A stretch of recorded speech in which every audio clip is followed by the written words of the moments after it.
வழங்கு சலுகை வழங்கு மின் கட்டணத்தின் சலுகை வழங்கு. கண்டிக்கிறோம் கண்டிக்கிறோம் எடப்பாடி அரசை கண்டிக்கிறோம். அதிமுக ஆட்சியில் உயர்த்தப்படாத மின்சார கட்டணத்தை உயர்த்தியதாக சொல்லி கருப்பு சட்டை போட்டுக்கொண்டு கோஷம் போட்ட திருவாளர் முத்துவேல் கருணாநிதி ஸ்டாலினுக்கு இந்த வீடியோக்களை போட்டு மீண்டும் ஞாபகம் செய்ய வேண்டிய கட்டாயத்தில் இருக்கிறார்கள் தமிழ்நாட்டு மக்கள். விலைவாசி உயர்வால் வாடி வதங்கிக் கொண்டிருக்கும் தமிழ்நாட்டு மக்களுக்கு மாதா மாதம் மின்சார கட்டணம் கணக்கெடுக்கப்படும் என்று கொடுத்த வாக்குறுதி மறந்து விட்டது.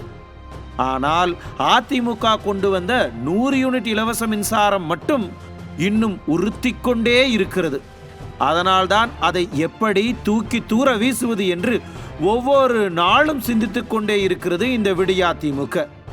ஏற்கனவே 150 மடங்கு மின்சார கட்டணத்தை உயர்த்தியது, பீக் ஹவர்ஸ் என்ற பெயரில் தொழில் துறையினருக்கான மின்சார கட்டணத்தை உயர்த்தியது என்று திடீரென மின்சார கட்டணங்களை உயர்த்துவதையே தனது அன்றாட வாடிக்கையாக கொண்டிருக்கும் திமுக இன்றைக்கு மக்கள் மனங்களில் அடுத்த இடியை இறக்கி இருக்கிறது. ஒரே முகவரி ஒரே பெயரில் இருக்கும் ஒன்றுக்கும் மேற்பட்ட மின்சார இணைப்புகளை கணக்கெடுக்கும் பணியை திரை மறைவில் தொடங்கி இருக்கிறது. திடீரென்று ஏன் இந்த முடிவு? எல்லாம் காரணமாகத்தான். ஒரே பெயரில் இருக்கும் ஒன்றுக்கும் மேற்பட்ட மின் இணைப்புகளை இணைத்து ஒரே ஒரு 100 யூனிட் இலவச மின்சாரத்தை மட்டும் வழங்க திட்டம் போடுகிறதோ இந்த விடியா திமுக என்ற சந்தேகம் தற்போது எல்லோர் மனங்களிலும் எழுந்துவிட்டது.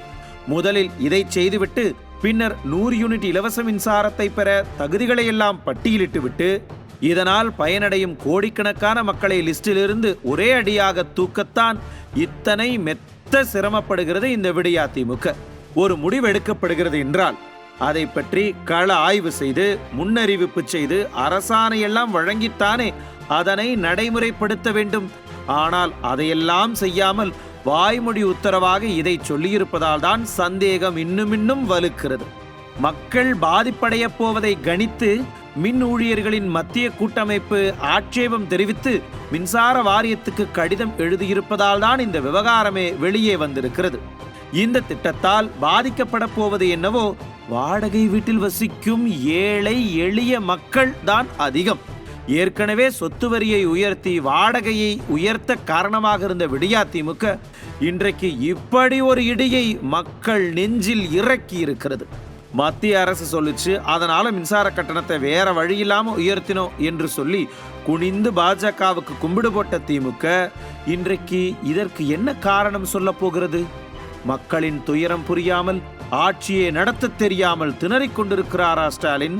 100 யூனிட் இலவச மின்சாரத்தை ரத்து செய்வதுதான் ஸ்டாலின் தரப்போகும் அடுத்த விடியலா என்று புலம்பும் மக்களின் வயிற்றெரிச்சலாலேயே சாம்பலாக போகிறது இந்த ஆட்சி என்பதில் எள்ளளவும் சந்தேகமே இல்லை. நியூஸ் ஜே செய்திகளுக்காக இணையாசிரியர் மனோஜ்குமார் கோபாலன்.